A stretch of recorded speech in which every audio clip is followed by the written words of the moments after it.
15મી August સ્વતંત્રતા પર્વ અલગ અલગ જગ્યા પર સ્વતંત્રતા પર્વની ઉજવણી થઈ રહી છે। હાલ અત્યારે હર ઘર તિરંગા અભિયાન ચાલી રહ્યું છે અને આ અભિયાન અંતર્ગત વીએનએફ ક્રેડાઈ જે ગરબાની દુનિયામાં એક મોટું નામ ધરાવે છે તે દ્વારા જ રાષ્ટ્રધ્વજ એટલે કે તિરંગાનું વિતરણ કરવામાં આવી રહ્યું છે। વડોદરા સંસ્કારી નગરીના દરેક નગરજનો હર ઘર તિરંગાના ભાગરૂપે વડોદરામાં તિરંગામય કરવા ઉત્સુક છે। વિશ્વ ફલક પર ગરબાને સ્થાન આપવામાં ક્રેડાઈ વીએનએફ એક મહત્વનું યોગદાન ધરાવે છે।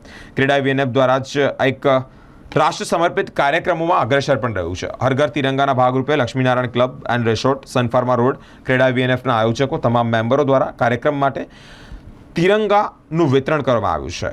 વડોદરાના યુવા સાંસદ doctor Himang Joshi team member તરીકે ઉપસ્થિત રહ્યા છે। સાથે જ સમગ્ર વીએનએફ પરિવાર ક્રેડાઈ વીએનએફ પરિવાર સાથે ઘર ઘર તિરંગા માટે શપથ પણ લેવડાવવામાં આવે છે। ક્રેડાઈ વીએનએફ દ્વારા આવા રાષ્ટ્રપ્રેરિત કાર્યક્રમો સદા અગ્રેસર થઈ રહ્યા છે।